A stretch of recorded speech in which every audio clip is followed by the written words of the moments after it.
Yes, hi, good evening, everyone. Thank you. This is Emmanuel from Softlandings UK, and thank you so much for joining this live stream this evening. Tonight, we are talking about a complete guide to what you need to rent. So it's not a new topic.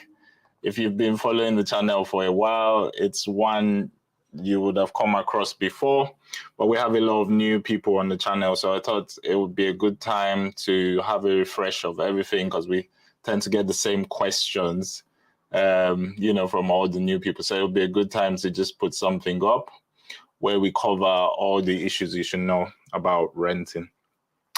If you do have a question, kindly join us on YouTube. You can find the links to our YouTube on the channel to join with the stream there. And we'll be able to take your questions. We'll also take your questions on Instagram. It's easier to take them on YouTube. So if you could do that, that would be great. Either way, we'll try to answer all your questions. Okay. So I'm just going to start with, on YouTube, if you're watching us on YouTube, the first thing you need to know about renting in the UK is the difference in style between there and Nigeria, between the UK and Nigeria. Now, we have spoken about this a few times on the channel, maybe not at length, but what is in operation here is more or less like a bidding system. So you put in offers, and your offers get accepted or not, and that's the way they put it across. So you don't get the chance to sort of be very selective like you would in Nigeria. In Nigeria, you might have the opportunity to view quite a few properties before you make up your mind about what you want. However, here the reverse is the case. It's down to the landlord if they like you, that sort of thing, how well you gel with them and how good your bid is as well. So imagine you're in an auction system and you're bidding against 20 or 30 other people. And obviously you have to make your bid stand out. Now, a very important thing that I've noticed that a lot of people don't do is a lot of people don't realize you need to increase the bids. It's not everything you see on the website is the amount they will take, if you see what I mean. So if a property is advertised for sort of £700-800, sometimes you have to offer a little bit more than that for your bid to stand out. So it's a strange thing for us when we just come from Nigeria to say, oh, you have to actually offer more than what they're asking. But that's why you need to look at it like an auction system. You're bidding. It's an auction system, that sort of thing. So that's one important thing to note. Because when people ask us questions like, how much does it cost in this area? We can only give you a rough guide. It doesn't mean what you see online is what you end up paying. So the cheapest house in that area might be 600, and it goes all the way up to 1,000. When you get to that point of offering something from the house, there might be 10 out of the 20 people who come to view it might actually offer that 600. So you would now need to offer 650 to sort of stand out and get your bid ahead of the others. So that's one important thing to note that a lot of people don't realize. What you see on the price of the property, that property may very likely go for slightly above that or a little bit of that. Okay, so if you're on YouTube, you'll see what I'm putting up now. The next important thing is proof of income. A lot of people don't understand when you've just come that your income in Nigeria doesn't really count towards renting here. You need to be able to prove income in this country, and that is the single biggest reason why people come over and they can't get a house. They are unable to prove income. So people who have come on skilled worker visas are kind of have an advantage in that sense because they have a job waiting for them. The people who get caught up the most by this are students. So if you're a student, then obviously you have no income yet. And this is what a lot of people do. They come in, you're students, you start battling other issues, you don't get a job, you don't get any form of income, or your dependents don't start working. And then when it gets to the time of renting the house, it becomes such a difficult thing because you cannot pass the affordability checks. Now, there's something we call referencing here in the UK. It's called referencing. When you go for a house, they have to do referencing for you.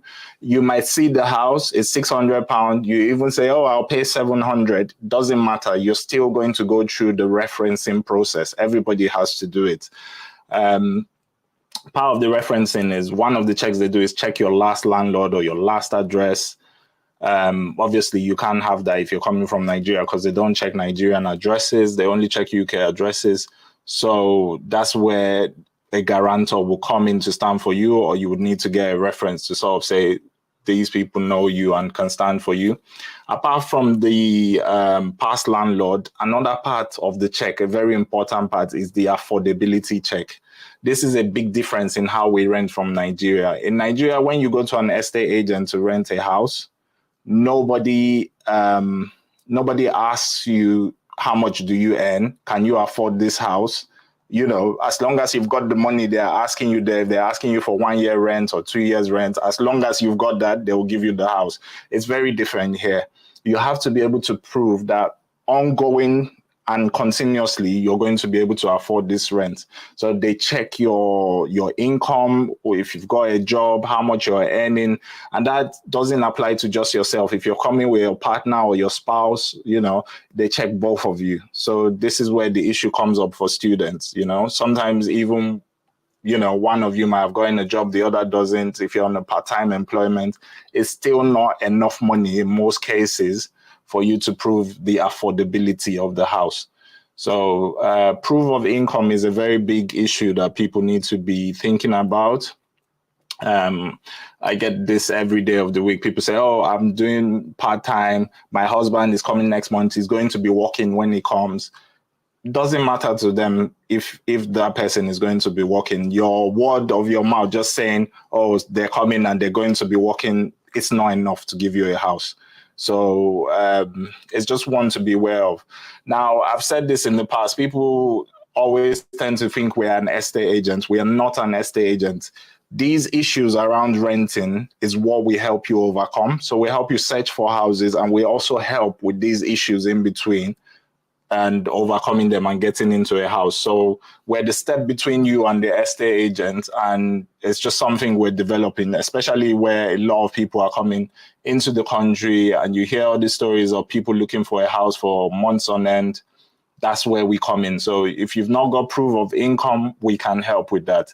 If you've not yet got a job in the country, that sort of thing, you've not settled in, you don't know how to put a bid together to bid for a property, that's where we come in. That's where we help. Okay, so that's proof of income. We're going to speak a bit about advance rent. Now, sort of all of last year and sort of till about 2-3 months ago, if you had 3 or 6 months of rent, you were in a very good position. So as much as we talk of proof of income, if you were able to offer sort of 3 months rent, 6 months rent, beg your pardon, then it put you in a slightly better position because you were almost saying, okay, it's a 12-month contract. I can pay 6 months out of that contract. So I can pay half of the contract already. So even though I don't have a job, 6 months is enough for me to, you know, me and my partner to start working, that sort of thing. Now, what's typical, you know, I'm not saying anything negative about us. A few people have come in the past and abused this. So they pay the 6 months and then they don't pay after that. You know, you have to realize it's not Nigeria. You can't play with the rent. And as soon as these things start happening to landlord in pockets, everything is connected. It soon goes around. So what we are experiencing now is a lot of times now, the 6 months rent or 3 months rent is no longer enough. It's no longer enough. You could have that. I have people who are ready now on ground to pay 3-6 months, and they're still struggling to find a home because the first set of people who came have abused the privilege, which is kind of typical, but we are where we are. Advance rent is not working as much anymore. So you sort of need a bit extra to overcome this. proof of income requirement. So sometimes they will only sign. I had a couple who got a house by a week or 2 weeks ago. They accepted 6 months rent from them, and with the condition that if they're not still working at the end of the 6 months, they have to be ready to pay another 6 months in advance, which is a big financial commitment. It's quite huge. And you really want to be paying your month rently, because if you're putting so much towards advance rent and that sort of thing, you know, that would really deplete any sort of earnings you have and put you in a very difficult position.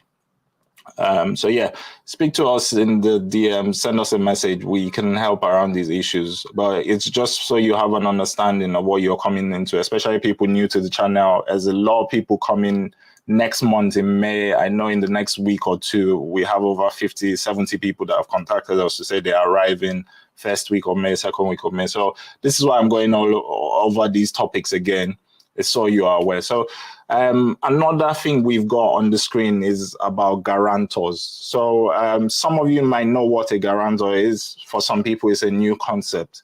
A guarantor is someone to sign for you to sort of say, if anything goes wrong, they will step in. Now, people tend to mix up the role of a guarantor. You know, people will say, I have my brother, he will be my guarantor. Why can't I get a house without a job? Why I'm breaking this down into different parts is different things stand for different parts. A guarantor cannot be used to prove your affordability of your house or how affordable it is for you. You still need to either have the advance rent or be working and be able to show you can pay the rent. Your guarantor does not cover that. What a guarantor is there is for an emergency situation, that if for any instance, you know, for any reason you're not still working after a period of time and you cannot pay the rent, it's not like they will not still come after you for the rent. They'll still come after you for the rent, but it's for them to have a backup option of someone who either owns a home in the UK or is working and earns 3 times of your rent. So that's what a guarantor, it's for an emergency situation. It doesn't mean because you have a guarantor, then there's no requirement on you to prove the house is affordable. You still need to prove you can afford this house. And if you've just come, that's either by paying your rent in advance, you know, or be working. Because sometimes it takes as much as a month or 2 for some people to get into a home. And I see a lot of people, they'll say, oh, I won't start looking for a job till we're settled. My kids are not in school because I don't have a home yet, this and that. It's the wrong approach. From day one you land, start looking for a job. There should not be anything stopping you from looking for a job. Even if you're in temporary housing, start looking for a job. It works so much better in your favor when you have a pay slip or you have something from an employer to say, even if you not receive the first salary, you don't have pay slip, but you're working somewhere. Don't just sit there and say, okay, we'll do it one by one. You have to be multitasking. So you're working on the house, you're working on a job, you're working on children's school and all that sort of thing all at once. You don't get the luxury of just not doing one or the other. So that's another important thing. So a guarantor only comes in if there's an emergency, if you are unable to pay your rent. You still have to be able to prove the rent. We offer a guarantor service as well, so we can stand as your guarantor. You know, in certain situations, we can act as your guarantor. So if you're interested in that service, you can certainly reach out to us.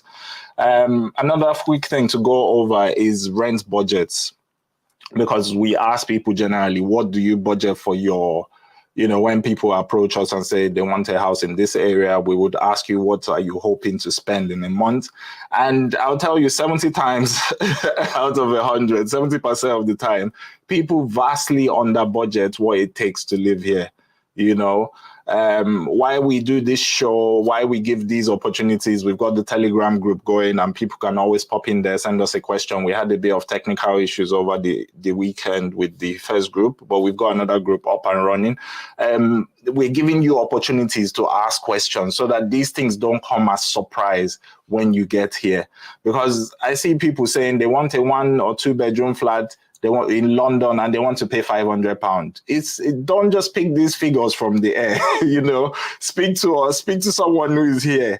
And it's a totally different system. It's not like Nigeria where you can price things. There's no pricing here. The price you see on the packet, that's what you pay. And for those who've been here since the start of the show, I'm telling you, sometimes you may even have to pay above what is there because you're competing with other people. So it's not that Nigerian style saying, I don't want to pay, Joe. They will come and beg you, say, come and pay, mama, this, that. No one will beg you. You will be begging with money and they won't take it from you. So you have to get a good idea of what you want to spend in a month for your house. People come with ridiculous, ridiculous figures. And I think, are you actually ready? Because when you come, you will feel choked. It will get to a point where you're not understanding why you are paying all this money, and it's because you've not done enough research before setting out. You've not found out what it costs to live in a certain area. The UK is not cheap. If you are embarking on this journey, it's not cheap. I'm sure you know at this point. So this is why we started the Telegram group. It's to give people the chance to share properties, especially in the beginning when you come and you are in temporary housing. I'm finding certain areas of London now for a 2-bedroom house, for per night, it can cost you up to £200. Some areas are £150 easily, and it's not like just one luxury one. All these prices are going up in a very ridiculous way in the last few months. I'd say even at the end of last year, Airbnb was not this expensive. But it's the laws of supply and demand. When the landlords are saying so many people are coming for their place, they start putting up the prices. So why we're encouraging people to use the Telegram group is you could find someone coming to the same area with you. Let's say you're a couple coming. Instead of taking a 2-bedroom, you could find another couple who might have 1 child or 2 children, and you could join together and take a 3-bedroom or a 4-bedroom and share it down the middle. It will cost so much less. There's less hassle of, so we have to find ways around these things. We understand it's quite expensive, and not everybody has those funds. Even renting a room in a shared apartment now in London, you're talking of about £700 a week easily. And people say, oh, how about hotel? Well, a hotel might be the same price or slightly cheaper. You might get £80 hotel in some areas, £90. What you have to factor in is in a hotel, you cannot cook. So instantly you are at a disadvantage. You cannot cook food. You probably come with your husband or wife. You've come with a few kids, sort of thing. If you can't cook a meal a day in London, buying food outside, there's nothing less than £6 to £7 per meal. There are meals, if you're going to even eat, properly, not that you're scraping the bottom of the barrel, it's easily £10 per meal, £10 to £15. So imagine feeding, three mouths twice a day, even if you don't even buy food 3 times a day. You'll spend £50 easily on food daily if you come with a family. So hotel should not be, I advise everyone who comes to us, don't go to a hotel. If you can get an Airbnb where you can cook, first of all, you are removing close to £400 or £500 of extra bills every week or every 2 weeks just for feeding. So, please, we want people thinking about how much they are spending in detail. If there's opportunities for you to share a place to reduce the cost, that's a good way to go. Rent in the UK generally does not include bills. The only time you get bills included is in student accommodation, in shared accommodation, where there's 2 or 3, they call them homes of multiple occupation. So it's one house, exactly how we are asking people to share. You've got 2 families in one house. In those kind of houses, when you're renting from a landlord, where there's different rooms and different people live in different rooms, usually the landlord will cover the bills. But when you are renting a 1-bedroom flat, a studio flat, 2-bedroom flat, 3-bedroom flat, and you have the keys to your own house, it's very unlikely that your bills are included. most times you will have to pay bills. Now, how much are these bills? We've gone over this before, but we'll go over it again. You have to pay for electric, you have to pay for gas, you have to pay for water, and you have to pay for council tax. These are the 4 big bills you will face. You also have to pay for TV licensing, but that's not a very minor, that's not a major one. But these 4, you will have to pay if you're renting a flat on your own as your permanent accommodation. Electricity is easily £150 a month, even for the smallest of those type of houses. And the bigger the house gets, the bigger the bill is. The more people you have in the house, the higher the bill goes. Some houses run only on electric, you won't have a gas bill. If you have only electric, then your bill will be almost double of that. You'll be talking about 200 to 300 if you don't have gas. Also, you've got water. Water is probably about £50 a month, so it's not a big bill. But it's electric and gas. Those two can easily take between 300 to 400 from the average household in a month.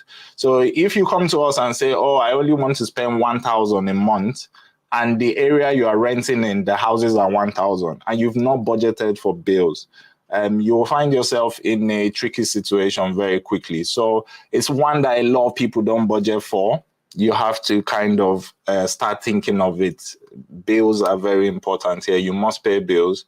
As soon as you don't pay bills, you know, you get into issues with the landlord. Renting further down the line, you start to affect your credit and all this sort of thing. And that's the reason why you might need a guarantor as well. We have a lot of people who are already in the UK who approach us and say, oh, I cannot get a house because they have bad credit.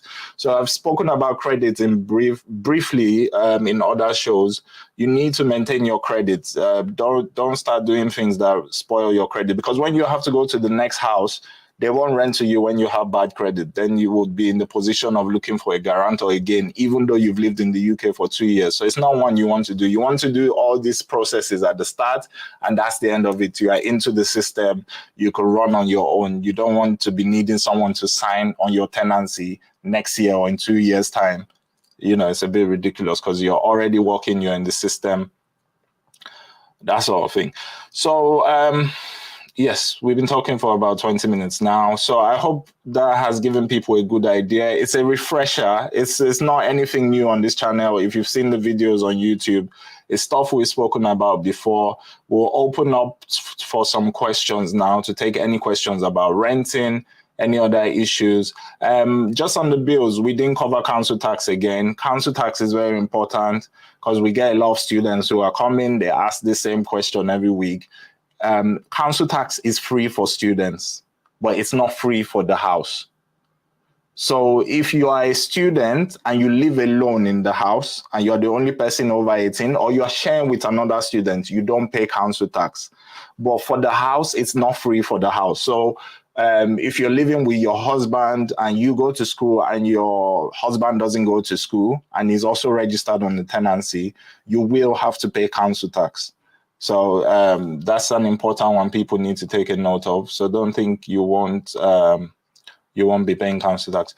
Okay, so I'm just going to take a few questions on YouTube and then we'll come over to Instagram. We got David Jeffries. Hi, good evening.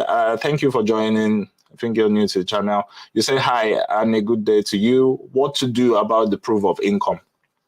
Okay, so if you don't have proof of income, there's ways around this. The easiest way, like we spoke about, is having advance rent. You have to prove you are able to cover the rent in advance, you know, but sometimes that's not enough. And this is why we said, as soon as you come, try and get a job.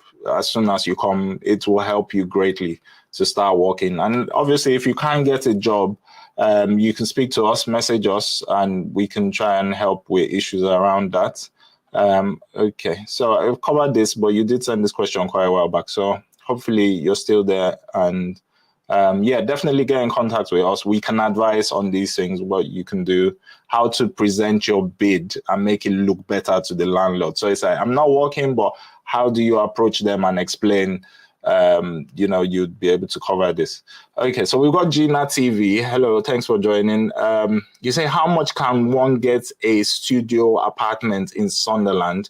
And is a student apartment suitable for couples without kids yet? Okay, So for couples without kids, studios should be fine. A few studios will specify that they only want a single person. So sometimes you will find a studio flat that is nice, and the landlord will say he doesn't want couples. So, 2 out of every 10 or 3 out of every 10 will say they don't want couples. Beg your pardon. But overall, generally, it's fine for a couple to stay in a studio flat. It's quite okay if you don't have kids yet.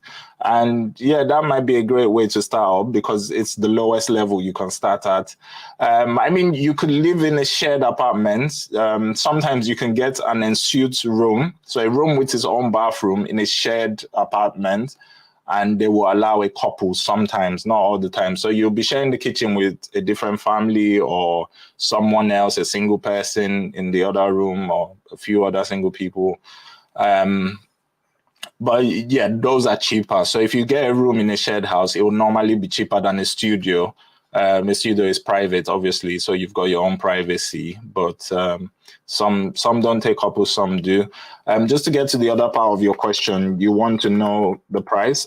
Sunderland, where you are coming, is quite a good one for rent. So if you're renting in Sunderland, it is quite cheap up there. What we've been advising people going to those sort of areas is it's quite easy to get houses. Jobs, on the other hand, it's not a great place for working. I'm not to put you off or not to discourage you. I mean, there's people out there getting jobs, but in terms of how many opportunities are available, Sunderland, that sort of area, you may have to travel to areas like Newcastle, which isn't very far away, to get a job. But yeah, certainly. So for studio apartments, you want to be looking anywhere from 400 to 500 pounds, even all the way to 600. But there's quite a few at 400 or 500. So I hope you're still there, Gina TV. You want to go mid-range. And like I said, the one you see on the site for 400, you probably won't get that one. You may need to bid a bit more to get your bid to stand out. You might be competing against quite a few other people, that sort of thing. Okay, so yes, I'm just going to take a few from Instagram at the moment. Thanks for everyone who stayed with the broadcast so far. Good evening, Tracy. Hello.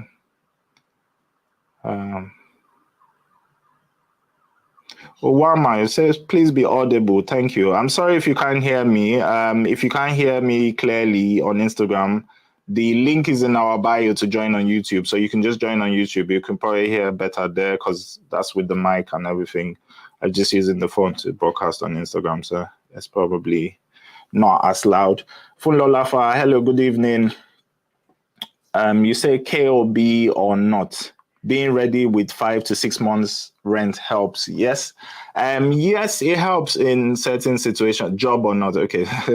I've seen the next message. Yes. It depends on the area. In London, just having the advance rent is no longer working.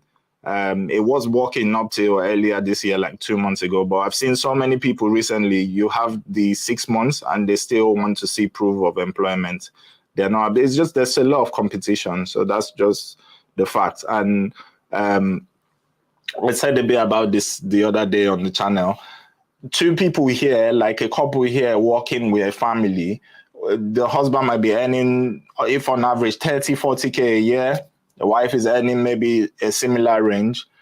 Even though we're coming with 6 months of advance, it doesn't give us much assurance to the landlord as some 2 people working, because first of all, the fact that 2 of them are working, even if one loses the job, there's still income coming into the home. This is the way they look at it. So there's 2 adults working. If one loses their job, there's still money. So I'm not going to get an excuse about my rent. You will still be paying my rent because there's still money coming in the home. 6 months rent means just take the rent and see what happens.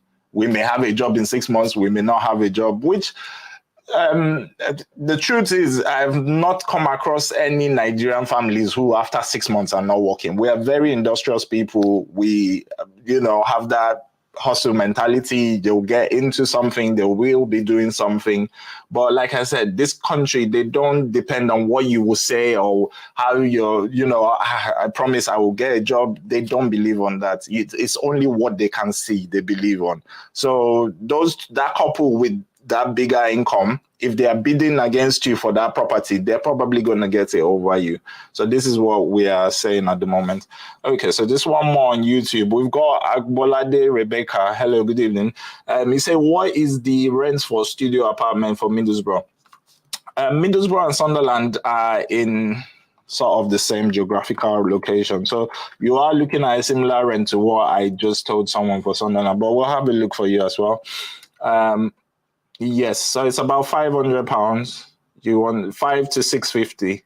So about 500 all the way to 650. There's not a lot of them available, but there's a few from schools. So if you're going to the university there, you can get university housing.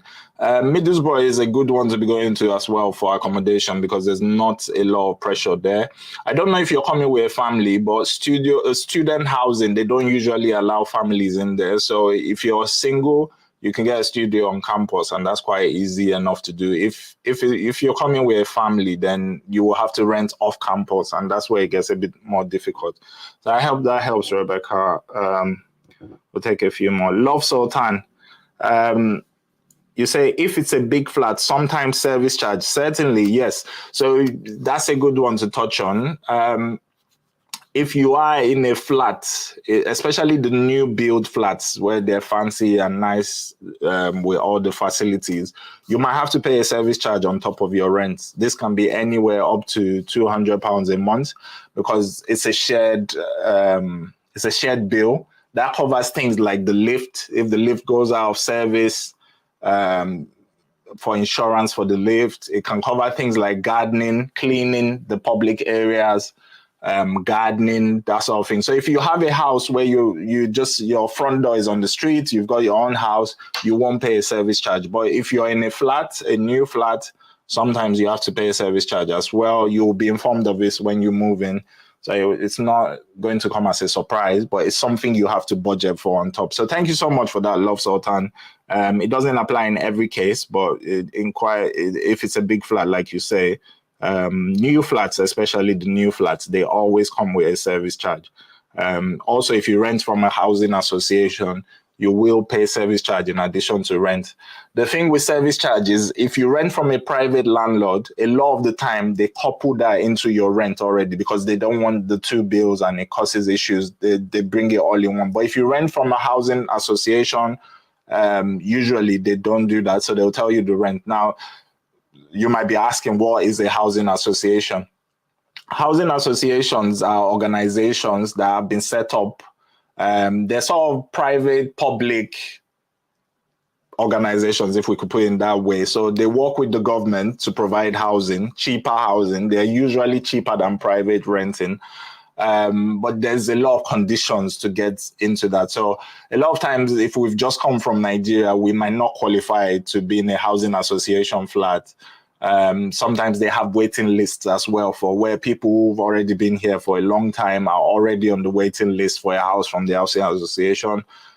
So, I don't talk about it much, but it is one of the options that's out there for renting in the UK, housing association. So if you rent from a housing association, 100% you will pay a service charge. And yes, like I said, if it's a private flat, most times that is included in your rent. So Funlolafa, you said, should people be prepping with 7 to 8 months rent? At the beginning of the channel, I used to tell people, like, if you want to be in the best position to rent, where you don't want to talk about guarantor, you don't want to talk about all these issues, and you've got the money, you come with 12 months rent. Why? Because the contract you are signing is for 12 months. Everything else, if you're coming with 6 months rent, if you're coming with 3 months rent, you are still pleading with them that, okay, understand my situation above other people bidding for this property. Look at me favorable. You're still in a position where you are asking. If you're coming with 12 months rent, that means it's like you sign up for a contract and you're paying the whole contract at once. So it's no negotiation. You will be the first in line. All this bidding talk will not be there. They will most likely take it straight away. But how many people can afford 12 months rent? If we say on average you're paying £1,000 and you're talking about 12 million naira just for rent, it's not easy. I'm aware some people can pay that. So definitely, if you want to be in the best position, you want to be able to pay the whole contract outright from the start. The minute you're paying 6 months rent, it's with all these extra conditions and whatnot. So Funlola, you did say 7 to 8 months rent, 1 year rent, because you're signing a 1 year contract, and that brings you on parallel with Nigeria. You know, sometimes you're signing a house, you paid, and that's why proof of affordability doesn't come so much in Nigeria, because you've paid the landlord for the whole year ahead, whereas here people pay monthly. So that's where it comes in, like, I don't want a situation I take 1 month rent from these people, 30 days time, I'm arguing with them, they don't have a job. Nobody wants that kind of trouble in 30 days time. The houses are in demand. They have 20 people that can pay the rent. Why would they put themselves in a compromising position that there might be a chance this person doesn't pay? They're not going to take that risk. So it's all about risk and that sort of thing. So if you want to be in the best position, yeah, definitely. Okay, so just on one from YouTube, Gina TV, you've come back with, is it advisable to live in Newcastle or Sunderland? I am going as a student, but my husband will likely be working in Newcastle. Okay. I mean, it all depends. Sunderland probably will be slightly cheaper, you know, than, you know, in terms of rent.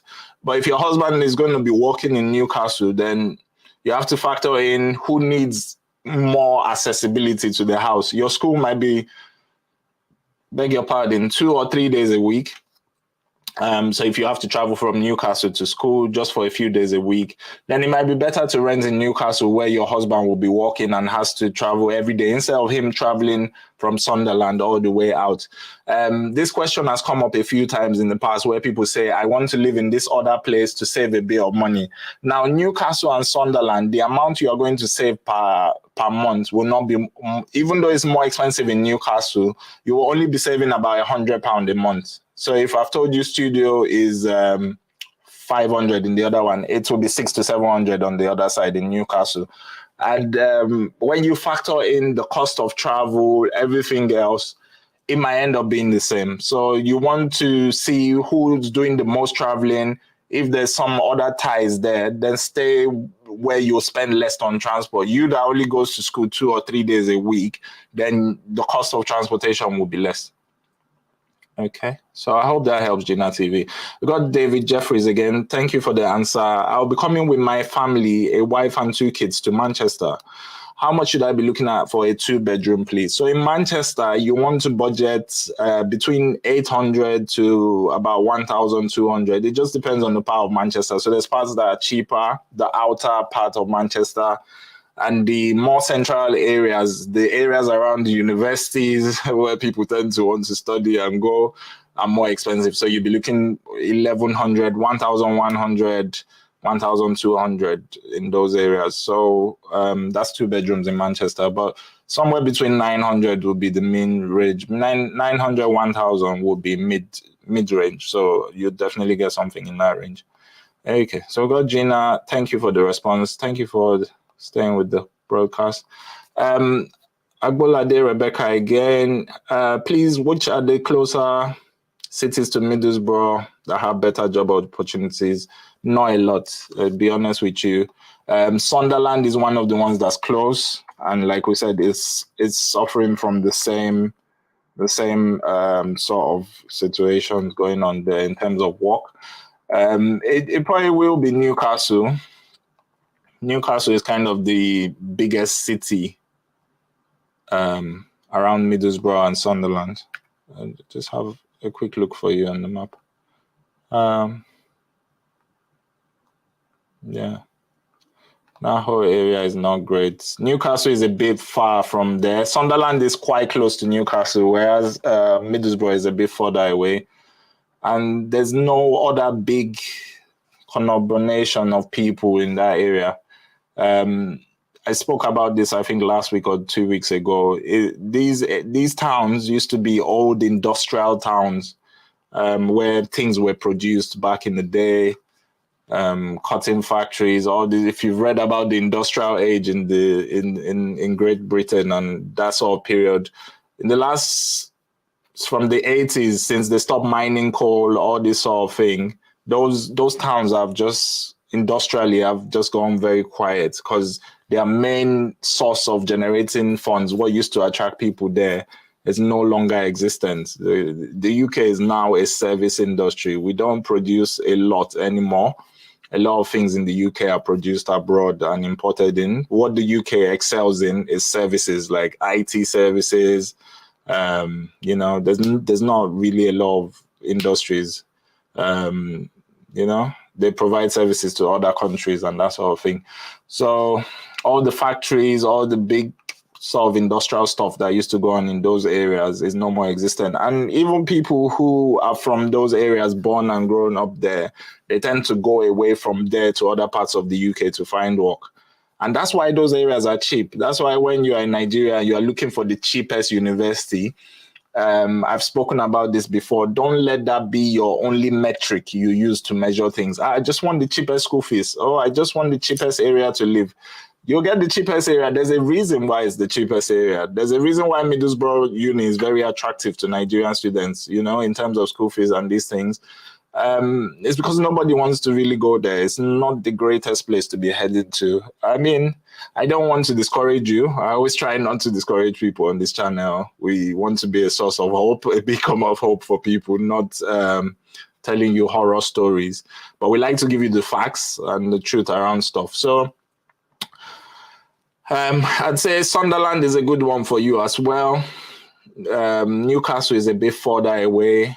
You might find a job in Middlesbrough, so don't be discouraged. If that's where you are going, that's where you are going. There's not much you can do. There's a lot of students all heading there because it's cheap, you know. So it's just one to watch out for. There's not a lot of options around there. Okay, so we got Creamy Store on Instagram. Getting a shared room for a couple isn't easy too. It's just complicated. I know. In terms of shared accommodation and shared rooms for couples, like out of every 10, maybe only 1 or 2 will take a couple, and those 1 or 2 will be more expensive. So if you see the room in a shared house and it's £800, for instance, if they're going to take a couple, some landlords will say, okay, I'll take a couple, but then it won't be £800, it will be £1,000 because they have to factor in that's one extra person cooking, that's one extra person taking showers, you know. A lot of people come to me and they say, oh, I've got somebody to stay with temporarily when I get to the UK. And then 2 weeks later, they message me and say, oh, the person I was going to stay with, they say I can't stay with them again because bills are very expensive. Just having an extra 1 or 2 bodies or to accommodate your whole family, unless you are in a very good, strong relationship with this person, they're not going to increase their bills like that just for nothing. You know, in Nigeria, you can have a big house. People can come from the village. You can accommodate 5 of your relatives. You won't even shake. But here it's different. So don't hold it against those high school friends or people you were counting on will help you. Don't be angry at them. It is really expensive. So that's how it works in terms of the shared rooms for couples. If you find a landlord that is willing to take you, don't think, oh, I will still be paying what was advertised at 600 or 700. No, they will charge extra because it's more bills. And remember, when you get a room in a shared house, the landlord is responsible for the bills. So, yeah. Davis Jeffries, you say thank you so much. Thank you. The information you are giving is good. Perfect. That's what we want to hear. We want to give as much free information. And anyone who doesn't know about it, we do have a Telegram group, so you don't have to wait till Sunday to hear from me. If you've got a pressing question, I'm aware not everybody can wait till Sunday. You can go in our Telegram group.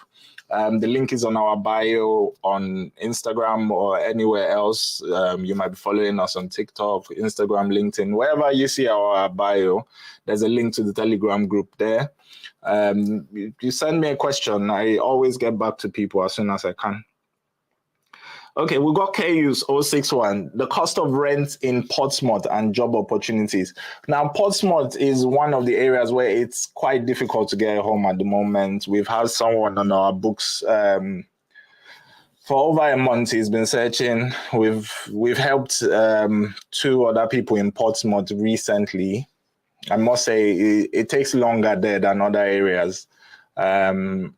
Portsmouth, a lot of these towns people are going to are places on the coast. So coastal cities in the UK are mainly like tourist areas. They are not designed for a load of people to come in at once. So you don't get a lot of free available housing there. And Portsmouth is quite expensive. So you have asked for the cost of rent and job opportunities. There are job opportunities definitely in Portsmouth, a bit more than other areas we've spoken about tonight. But in terms of rent, I would need to know the size of house. If you do ask a question on this channel, try and tell us the size of house. You might be talking of a studio flat all the way to a 5-bedroom. So that would be a tricky one to answer without knowing. But the prices there are not the highest. They're not the lowest either. So it's sort of mid-range in terms of UK average. Drewers Apparels, what do you think about Wolverhampton? Okay. So Wolverhampton is an option a lot of people are taking now because it's a cheaper option. And also it's kind of on the outskirts of Birmingham. So where we're advising people like, okay, you can live here and work somewhere else, Wolverhampton is somewhere that works quite nicely for that. If you want to work in Birmingham, you can live in Warsaw, you can live in Wolverhampton. It's slightly cheaper, it's slightly cheaper. So I don't think there's a ton of work there. You might still find you are working in Birmingham, but it's not so far to get to, and it's not so expensive. So at least you're saving on the rent. So Jewels Apparel, I hope that helps. Creamy Store. Even after seeing a proof of employment, they still have issue with you being on probation. Like, it's not funny. I don't find that a lot. I mean, we have people who come on the skilled worker, like for care jobs, and they just have their letter of employment. They've not even started working and they can get houses with that. Sometimes they still want you to pay 3 or 6 months rent, even though you've got a proof of employment, because they don't know how long you'll be in the job. You're not proven, like you say, you are still on probation.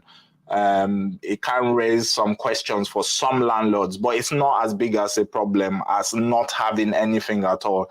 If you don't have anything at all and you're a student and a dependent and you cannot pay advance rent, you don't have no proof of employment, you will struggle. And I mean, that is not a funny struggle. So Creamy Store, if you are having issues, get in contact with us. If you're on probation and you've got proof of employment, it's not as big of a problem. I promise you that it's much easier than what other people are dealing with at the moment. Okay, so we've got Regal Tina. I'd like to know if it's possible to get accommodation for a family of 4 coming to the UK. Okay, I'm so sorry. This show was supposed to cover all the questions for new people to the channel. That's our number one question. No, we cannot get you accommodation before coming. And there's a list of reasons why. Out of every 100 people coming from Nigeria, you might get 2 or 3 people that manage to secure accommodation beforehand. We've spoken about this in the past. It's usually houses that are not up to good standards that nobody here wants. So when you see that there's 20, 30 people fighting for certain houses, why would someone now take a house and go and advertise it in Nigeria and not give to one of those 20 or 30 people with money here ready to go? It's either there's something really wrong with that house. It might be that it's not healthy for you to live in. We've had people who got a house from Nigeria. They got here, they found there's mold in the house. You can't breathe properly. It actually gives children asthma. So it's a big situation with that. You have dodgy landlords as well. Don't think because you're coming to the UK, everything is going to be great and lovely. You have people that are doing dodgy, scammy things as well. So you have to be aware of who you give your money to. A lot of people, when I answer this question to them, they come in the chat, can you get the house before I come? We say no. And they say, oh, they just switch off. It's like, you're not any use to me. This is not what I want to hear. I know it's not the answer you want to hear. When we started the business, that's how we tried to position ourselves initially. That's what we wanted to do for people. But it's almost impossible. We've done it for a few people. I had a lady in Bolton. She was my very, very first customer. A very lovely lady, Tosin. And it took a lot before, because we had a relationship with that landlord, and that's how we managed to get her in it's actually a developer. So this person does homes up and develops them, and we built a relationship with them, and that's how we were able to get that house. But in terms of masses and a lot of people coming and being able to do that for everyone, it's hard. It's almost impossible, to be frank. And if you have had a conversation with me in person or anything, I like to give people the direct truth. I don't sugarcoat things for people, because there's no point you coming out to find out the hard way. I've had people say this to me before. Let them come, let them find out by themselves. It's not great when you're in that position. I like people being in a position where you can plan, you can understand what is going on there. So if you get a house from Nigeria, I'll promise you, first of all, there's going to be an issue with it. It's going to be very rare that there's no problems in that house. Now, you may say you are ready to deal with those problems. Everybody is different. If you want your children in a house where there's mold and they can potentially get asthma, that's each to their own. This same person I was talking about, who told us a few weeks ago that they got a house from them from Nigeria, there was a crack in the wall, a big crack in the wall. So you're hitting the house and all the heat is going out of the wall. Like I say, we have dodgy landlords here as well. The landlord might calculate that to repair this house, do everything. There's issues where we call subsidence, where the house is actually sinking on one side into the floor. Some of these issues may cost 30 to 50,000 pounds to repair. And the landlord will think, where will I get that money? So they will just be renting it out dodgily. Now, if they rent those houses to people in the UK who already live here, they'll probably either try and get some redress. There's a housing ombudsman you can complain to if things are not going right. There's other ways people can try and get their money back. So they would like a target of someone who is not well versed in the law, doesn't know what goes on here, and they come and market it to you there in Nigeria and put you in something that is not suitable for you. Another reason regarding why you probably won't get a house in Nigeria, I always ask people this question. So imagine some of you who are coming, you are already landlords in Nigeria. Some of you might not be, but can you imagine a landlord in Nigeria renting a house to somebody they have not met before and somebody they have never seen before? Think about it. Like, would a landlord rent his house in Nigeria to somebody he doesn't know who is coming, doesn't know anything about their family, doesn't know anything, and just say, oh, they give me money, bring money, okay, I'll give them a house. So even where you are coming from, it doesn't happen that way. Not to talk of UK, where things are more strict. Landlords like to meet people. I have a couple who we've been helping with short-term accommodation, and they just got their flat this weekend. Lord Billa, you might be on the broadcast. But yeah, they've gone to meet their landlord today, even though everything happened through the estate agent, and estate agent showed them the house, everything. The landlord still insisted on meeting them today face to face to have a conversation before they move into the house. People want to know who is living in their house. So, we've done it before. We've done it for a few people. I had a lady we got a house for in Cardiff.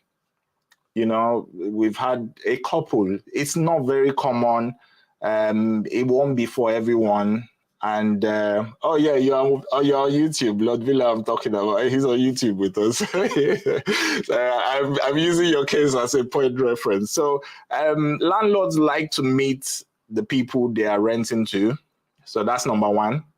Another reason as well why you're probably not going to get it from Nigeria, apart from the demand that's going on here, you've also got the right to rent. So if you rent a place from an estate agent, just having your passport and visa sometimes is not enough. People who have rented already might tell you, not every agent demands it, but a lot of them need you to fill in your right to rent.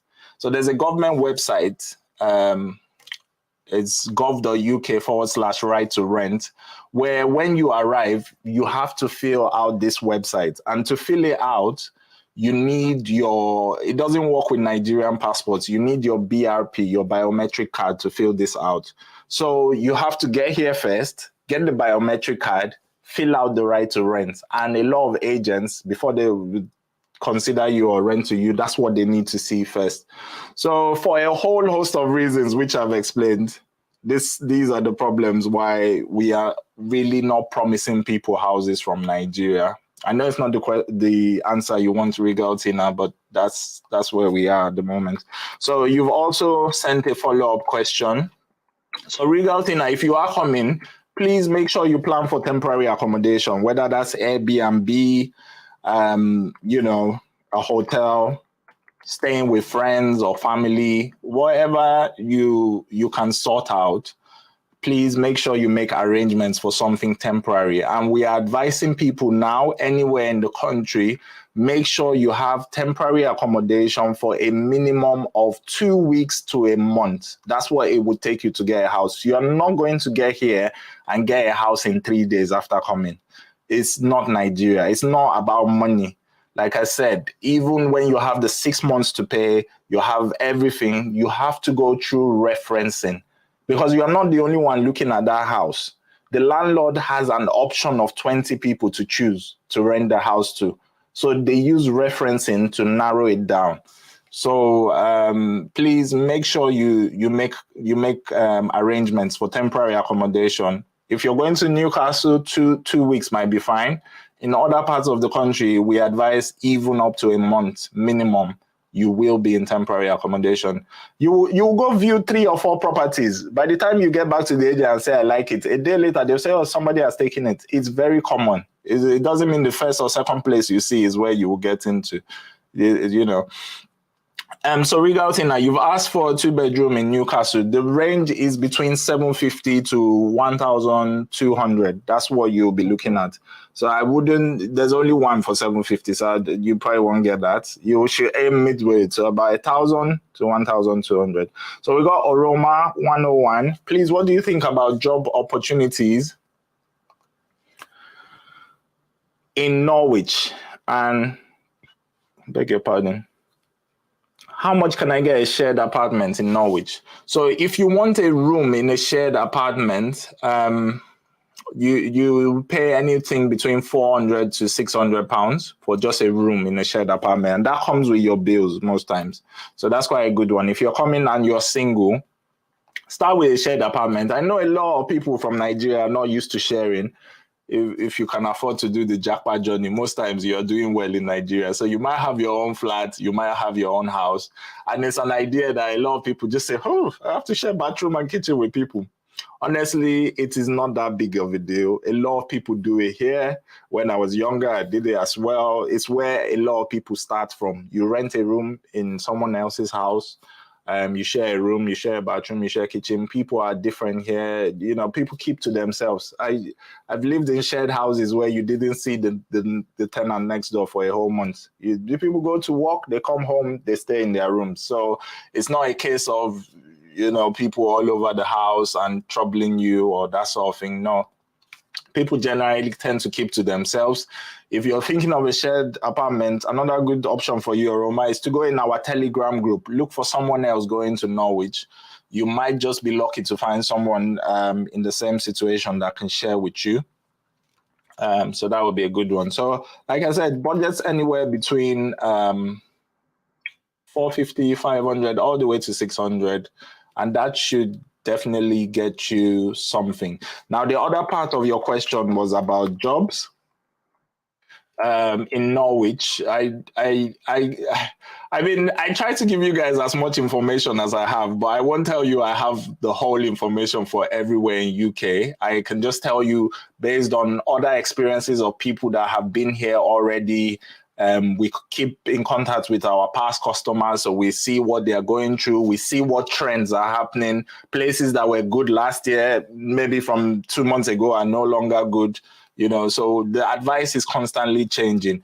Norwich is not a place I would say rings a bell for jobs, but you are close to a lot of other places. So you're close to Cambridge, you're close to Ipswich, which is quite good. You're close to Colchester. So you're not far out of the way, away from everything. There's options. Even if you can't get a job in Norwich, you can probably look in surrounding towns. The biggest area to Norwich as well is Great Yarmouth. So which is not a very big area, to be honest. These are not very big towns, but there are opportunities. So you will just have to look around. So we got Farafik Actors. Hello, good evening. Thank you for joining, Farafik. Far Afric Actors. Would 7 to 8 months rent suffice for areas like Luton and Milton Keynes? Would that ease the fear of the landlord? The more rent you can pay in advance, the happier the landlord will be. It's only guaranteed if you have 12 months, which is the full term, but having 7 or 8 months is beautiful. Also, remember, when you say 7 or 8 months, I'm not sure we spoke earlier, but some of you are aware, some are not. There's something called a security deposit in this country. So it's not like Nigeria, you just pay your rent and that's the end. You have to pay 1 month. Some areas, they take 5 weeks or 6 weeks. It's called a security deposit. And that is in case anything gets broken in the house or damaged, they take it from your deposit. It doesn't count as rent. So you may pay 6 months rent. You may still need to pay 1 extra month as deposit.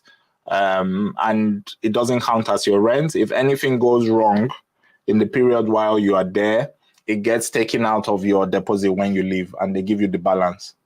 So if you say 7 months rent, it's technically 6 months and 1 month deposit. So, but the more you can give the landlord, definitely the more assurance you are giving them. So I hope that helps for Africa Actors. Remy 132, I'd like to know how much is rent for a family of 4 in and around Canterbury. You've said family of 4, but you haven't told us the size of the house you want. So we have all sorts of situations. We have families of 4 managing 1 bedroom, just because things are tough at the moment. Beg your pardon.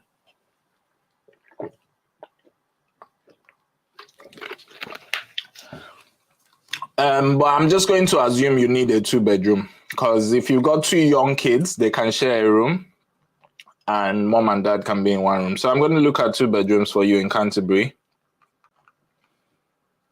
And you should be aiming for about 1,000 to about 1,200.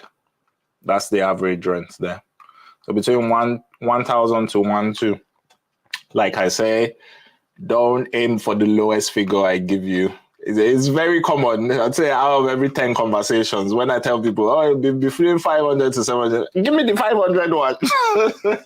You might pay more than that. We've spoken of the bidding system. You may need to offer more at the point of payment. So even though that landlord has put 500, he still wants 600 or 700, but he wants his own property to attract more people. Everything that is going on is marketing behind the scenes. So by the time he has 20 people, the agent will tell some of the people that, or sometimes you go and view the property, you will see 3 other people who come and view with you at the same time, which is very common. You will go for the viewing, your own is 4 o'clock, there's somebody 4:15, there's somebody 4:30, every 15 minutes there's someone viewing. So as you are leaving, you will meet someone there. As you are leaving, someone else will be meeting you there. So already, psychologically, that will start putting pressure on you that, there's many people looking at this house with me. Oh, I thought I would just come and pay 500 and have the house to myself. No. So when they put those cheaper prices, sometimes it might be that there's something wrong with the house. It might be out of the way. It's not got good access to transportation or schools. Sometimes it's just a marketing tactic to get more people into view. And then when you get there, you are all bidding against each other. So when I give you prices, please try not to just think of, oh, he said 500 to 1,000, so I will go for 500. Go somewhere in the middle. You may end up around 800. Don't just think that is the lowest one we said. So Remy 132, I hope that helps. So we'll move on. We've got Honzi Choco Pops. Please check your DM. I'm sorry, I'm live now, so I won't be checking the DMs now. After the broadcast, we will check your DMs. I do apologize if you've been waiting for an answer for a while. Funlolafa, 1 year rent puts you first in line. No need for guarantor proof of income. Please confirm. Yes. So Nigerians, we tend to think that we're the only ones coming for this COS, coming for this student rush. No. For the last 10 years, 15 years, the way Nigerians are being granted visa for students, that's how they've been granting to India, China, Russia. So there's a lot of other international students who come here and they are ready. They have 12 months in their hand to pay. They don't deal with all this staying in temporary accommodation for 1.5 months. No, they go to the estate agent. I can pay for the 1 year. They're ready to pay. Boom, boom, boom. It's all over.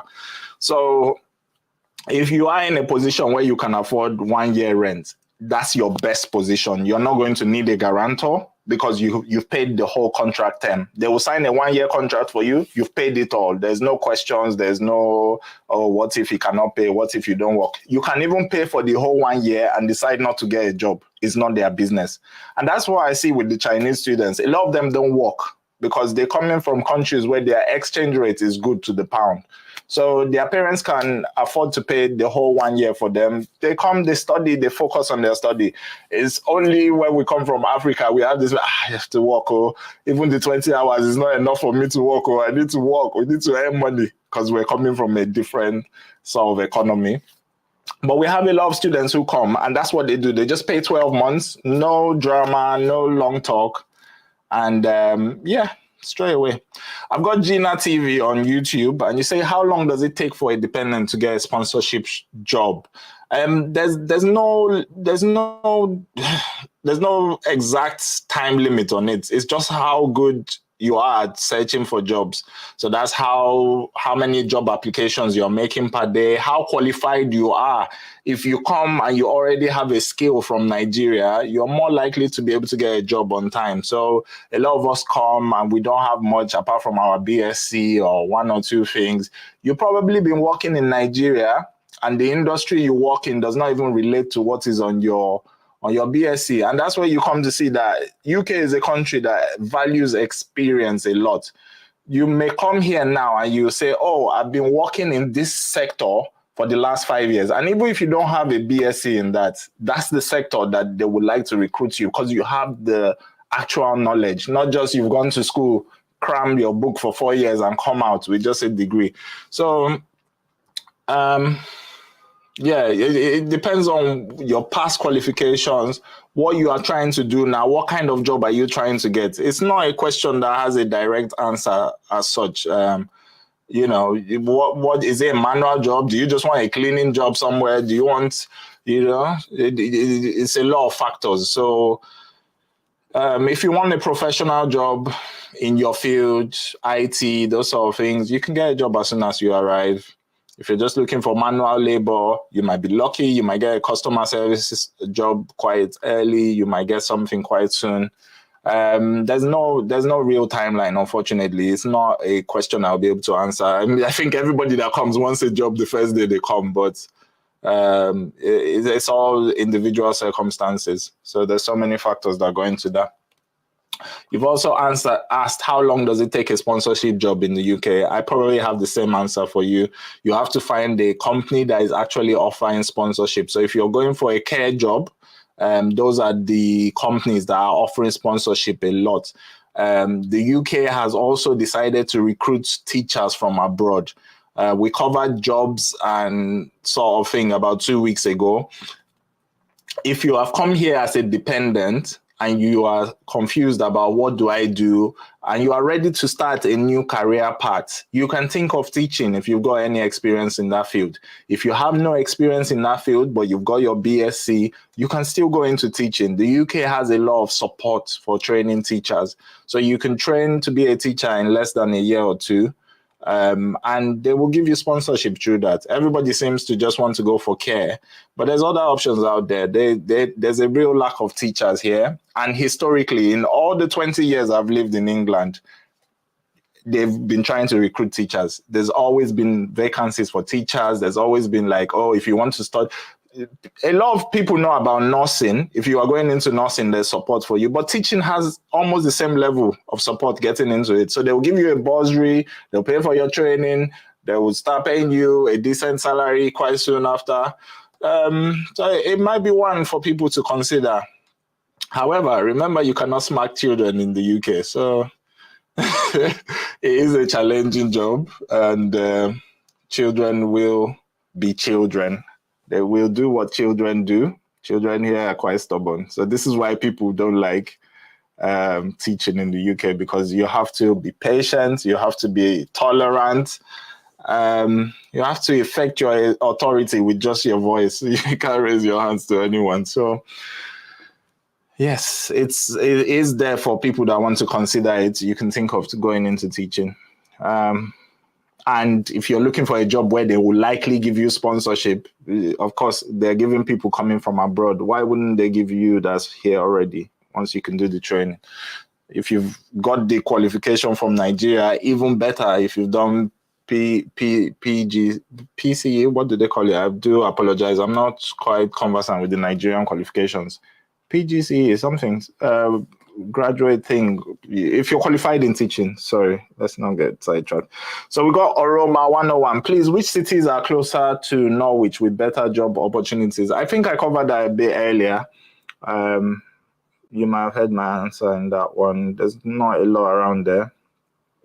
Stainless Felix, please, how do I join the Telegram group? I can't find it in your bio. So if you go on the bio, there's a link there, Linktree. If you click on that link, the second link there takes you straight to the Telegram group. If you still can't find it, send us a DM, send me a private message, and after the broadcast, I'll send you the direct link. Okay? So we got S Banano. Apart from the cheap school fees in Scotland, would you suggest Scotland or England for a family to work and live? Scotland is a very good option to live in. I think someone asked me this question a few weeks ago. Personally, my only reservations about Scotland is it's quite cold. It's much colder than England. It's up in the north. The weather is not great. But you didn't come for great weather. You came to work. So there's opportunities there. Don't ever be put off. The school fees are good. There's work up there. You know, in terms of African communities, Nigerian communities, that sort of thing, England will, beg your pardon, win every single time. In terms of other things, England will always win. But in terms of new opportunities, places they want people to work, you might find Scotland is good. So yeah. We've got Alaji Junior Tayo. And you want the minimum amount for rent in Somerset. So please tell us what size of property you want. Please, anyone who wants to ask a price of property question, make sure you tell us the size of the property. You can't just go, it's like me asking you, what's the price of property in Lagos? Are you, what size of property? Is it 3-bedroom? Room and parlor is different from 5-bedroom. Apply the same things that you do in Nigeria. It's not just one price in the whole of the UK or in the whole of a city. We got Funlola for we appreciate your sincere approach. Thank you. That's what we're hoping to put across. We got Adenike, the realtor. Your information are very valuable and vital. Well done. Thank you so much. It's always good to hear from realtors in Nigeria. And you've come with a follow-up. Is it ideal for a landlord to change the rent price after signing an agreement? Okay, so in the UK, you cannot do that. You cannot sign an agreement and change the rent price. And if you've been with us since the beginning of the broadcast, I've said there are remedies for certain things. So if things go wrong with your landlord, you can approach the Citizens Advice Bureau. It's called CAB, Citizens Advice Bureau. They're the best people to give you an advice on what are your next steps. Can you go to court? Can you do anything about this sort of situation? Mediation, dispute resolution, that sort of thing. There's also a housing ombudsman. So like they are the government authority that oversee everything within the housing sector. There's ombudsmans for everything in this country. If you're not familiar with that term, look it up. Ombudsman, maybe for the energy sector. So like, let's say you have an issue with your electric company, you complain within their internal process, they don't listen to you, they don't see your point of view, and you think you have a point, you can escalate it beyond the company and go to the energy ombudsman. So for energy, it's Ofgem, you know, and then for housing, there's a housing ombudsman as well. So your landlord, just to answer your question, cannot change your rent after signing an agreement. If you have a written agreement and it's signed, they're not allowed to do that. It has to run for the term. If you are in a shared property where you are renting a room, even if you've signed an agreement and you have a certain price, if there's an increase in the price of the electricity or gas and it's a national issue, your landlord can say, okay, I need extra £20 a month because the prices have gone up, which can be a conversation you can have, or they can advise you, okay, don't do heavy things at this time, wash your clothes at night if it's cheaper, or if they have a tariff where you can have a conversation. But in terms of just say your rent is £600 and then the landlord just comes next month and say, oh, it's going to be £1,000, it's not allowed within your contract term. So sometimes what tends to happen here as well is people sign maybe 6 months or 1 year agreements, and then the contract ends, and then they don't sign another contract. They just keep living there, keep paying the rent. Your contract lapses and you don't re-agree things. In that situation, the landlord can raise your rent because you are out of contract. Even though, maybe for 12 months, you were paying 700, and then month 13, month 14, 15, 16, he still takes that amount. He can come to you in month 17 and say, oh, the price is going up. And you can, at that point, decide to sign another agreement if you want to. But once you are within the contract period, no. And there's actually remedies for that. Oroma 101, you say I skipped your question. I didn't skip your question, I answered it. So unless your internet dropped out, I have already answered that question. You asked about what cities are near Norwich. I believe that's what you asked. I think I've answered that question. There's not a lot. So when we look at the map of Norwich, the next biggest cities, like I said earlier, is Cambridge, Ipswich, Great Yarmouth. Great Yarmouth is the very, very close one. It's not a big city. The other bigger cities are Cambridge and Ipswich, but it's a lot of traveling to work in those places and live in Norwich. So there's no big city right next to it like some other areas we've been talking about. I can't make a city near there for you. So it's just what is available. You may have to travel a very long way for work. And we got Oluwa Fumilayo Ayemi. PGD. Okay, thank you so much. I've got David Agbani as well saying PGD. Thank you. That's the teacher qualification in Nigeria. Please, if you have a PGD, come with it. You are in demand right now. You don't have to go and do care job. Teaching is Tosino Makeover has come with PGDE. So she's even giving us a more accurate one. PGDE in education. PGD in education. Yes, you are right. Thank you so much for helping me out there. If you've got one of those, please, teaching is a very viable option. If you come, and a lot of times we talk about jobs. Some jobs we are talking about for students when we talk about customer service, security jobs, those are things you can fit around. The dependent has the ability to work full time. So you should be looking at these other more engaging jobs. So if you could take a training to be a teacher, or you've already got it from Nigeria, please make sure. Yes.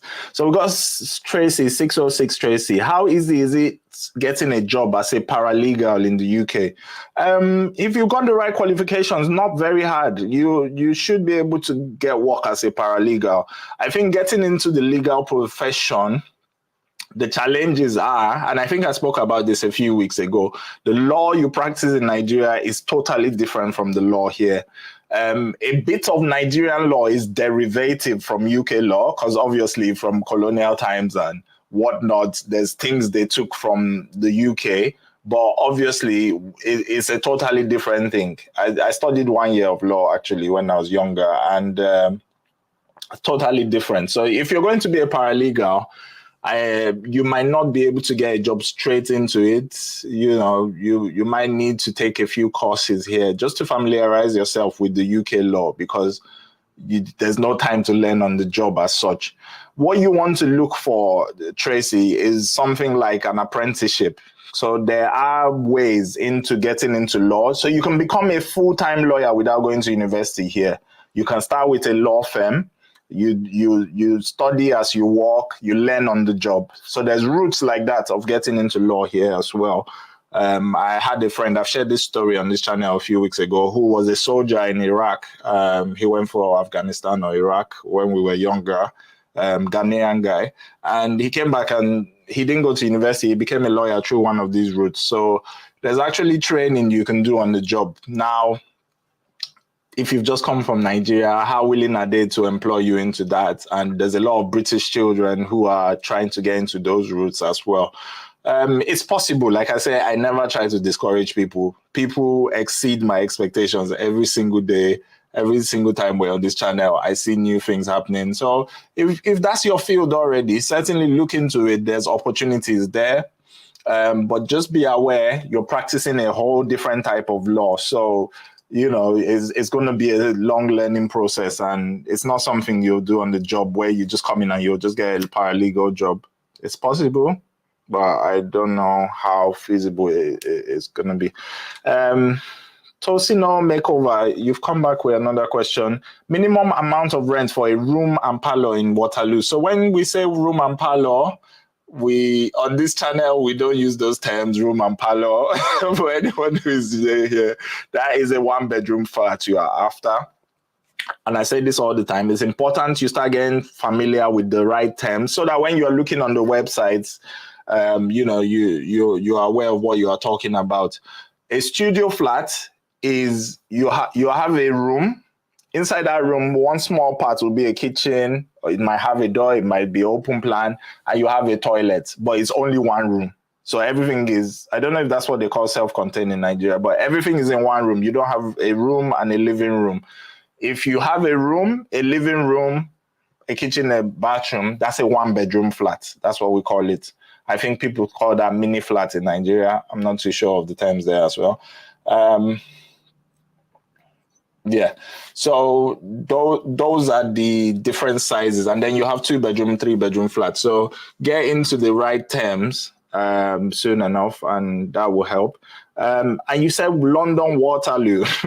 Now I'm in Vauxhall in London. Those of you that have seen the address on our page, so I am literally a stone throw from Waterloo.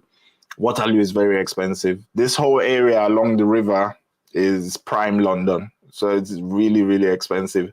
If you are going to Waterloo for work, if you have a job there, if you are going for school, I would advise you to live somewhere in the southeast, which will be about 1 hour away, where you have to commute to work or school. I mean, you're asking for a 1-bedroom. You'll be looking at something around £2,000 a month at the very minimum, 2,200. Somewhere in that range for 1-bedrooms in Waterloo. So I have covered this on this channel before as well. And I am the same. I travel to other European countries, other countries across the world, and you want to be right next to everything. You want, if they say, oh, this is where you are going, then I want my hotel next to where I'm going. I don't want 1 hour away. You are trying to build a life here, remember? You're not just coming on holiday. Let's not get caught up in the idea that my job is here, so I must live next to my job, or my school is here, I have to live right next to the school. The school area is in demand. UK takes international students from all over the world, so everybody is fighting for those places. Then the people who live here, have always lived here, are also fighting for those spaces. So, you know, I've had someone who we've rented a house for that was £4,000 a month. I always come from the angle of I'm trying to save you money, but people have proven me wrong on this channel before by saying, no, you don't know my pockets. I want what I want. So if you are willing to afford exclusive, super high, you know, you might be in the oil business. I don't know. Waterloo would work for you, definitely. But if you're looking to save money, which I believe most of my viewers come here for more information on ways to ease their entry into the UK. So I'm always coming from the saving sides of things, saving aspects. But I would always advise people, don't get stuck of living there. So just to answer your question, Tosin Makeover, it's a very expensive part of London. It is prime London. It's in zone 1, you know. These are the places that are on the Monopoly board. So if you want to consider somewhere else, it might work better in your favor, because other parts of London, a one bedroom like you're asking for will be about 1,300, 1,400. If you even go further out, you can get 1,211, like the gentleman we spoke about earlier today, they're paying much less than that. So I wouldn't recommend Waterloo for you as your first place, unless you're rolling in the cash. You might be talking to someone who lives on Banana Island already, so let me not downgrade your level. So on YouTube, I've got Fumilayo or Joel. Good job, bros. Please, what are the cities closer to Lincoln with job opportunities and housing? Can a family of 3 go for 1 bedroom in Lincoln and price, please? So if you've only got 1 child, you might be able to persuade a landlord to allow you in a 1 bedroom. You still need, as soon as you have a child, they want you to have a 2 bedroom. They don't believe in this squeezing yourself into smaller spaces, because they want your child to also have a good quality of life, to have their own bedroom. If you've got an infant or a toddler, that's fine. The 1 bedroom will do you nicely, because they're still in the little crib. They don't need a whole room to themselves. If you're talking of a child that is about 5, 7, 10, you will find that most landlords will not accept that. But just to get to the first part of your question, you want a 1 bedroom in Lincoln. So let's have a look at that for you, first of all.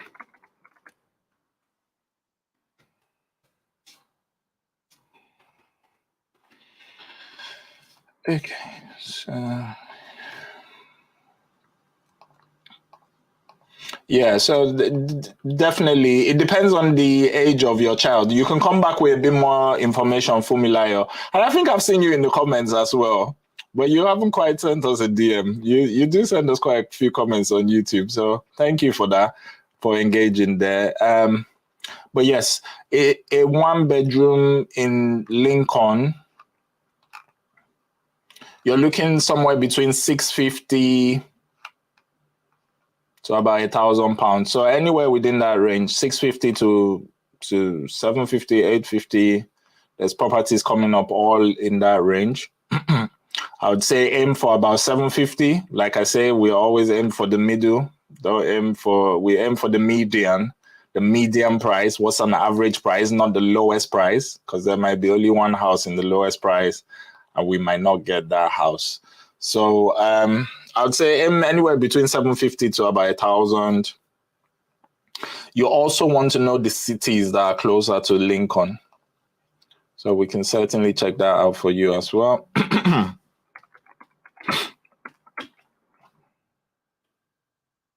Okay.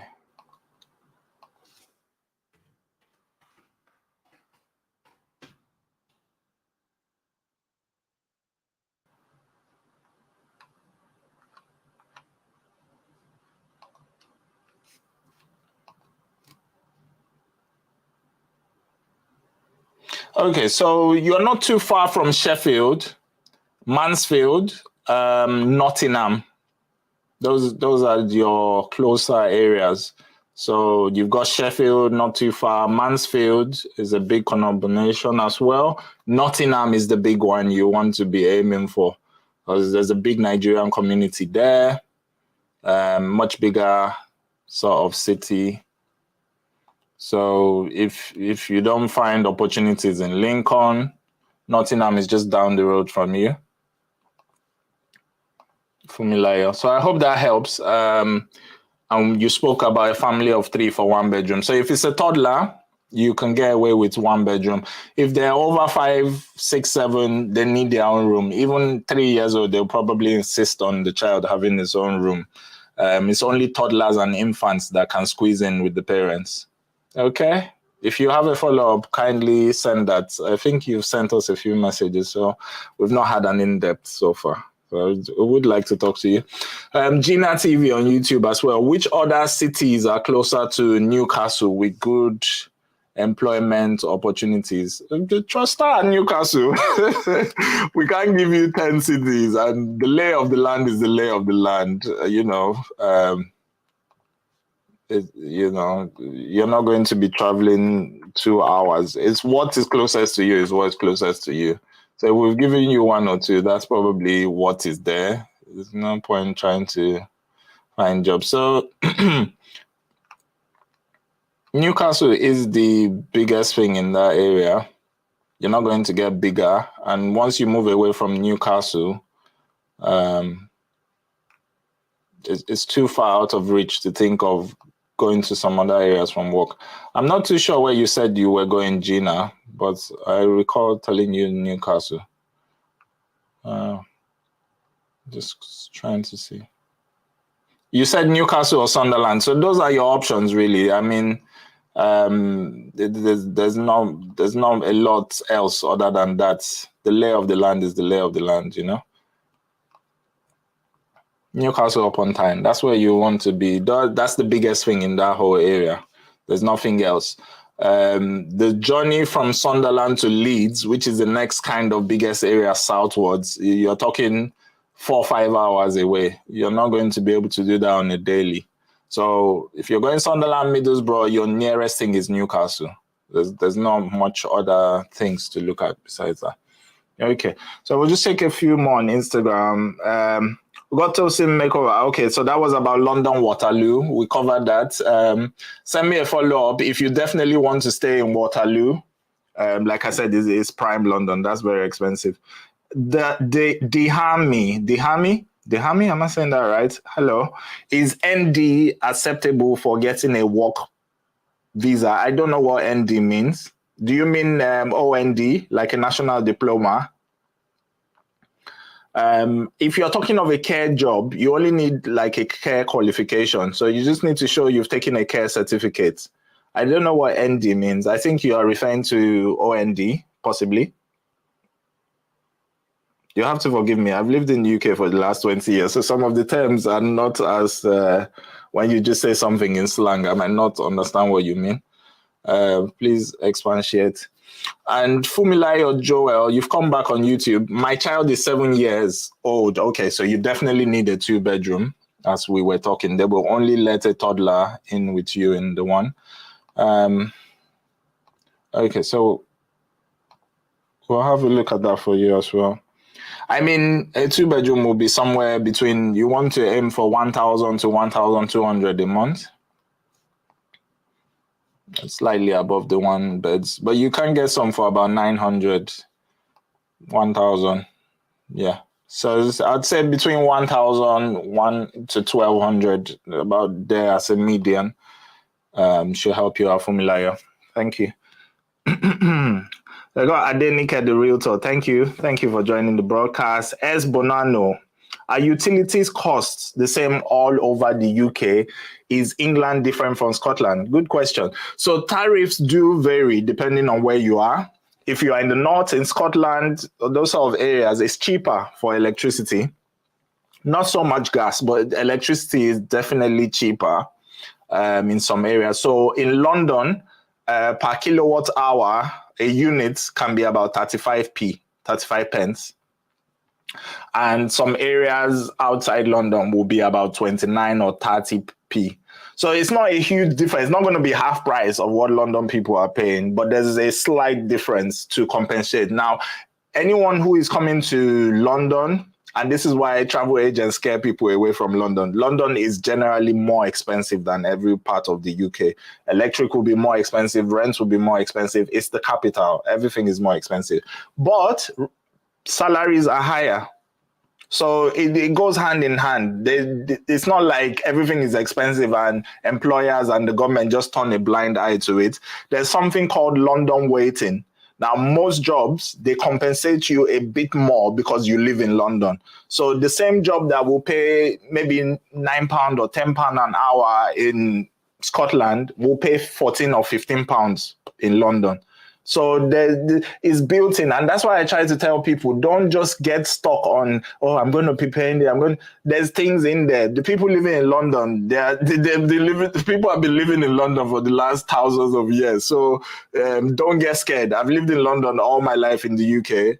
I'm just getting familiar with some of these other parts of the UK. So Don't let that scare you away. In terms of opportunities, it's the place with the highest amount of opportunities in the UK. So if you do have the chance to come to London, don't base it just on cost, because you'll be earning better here than other places. So but to answer your question, there is a slight difference, very slight. It's not a lot, and that is factored into everything.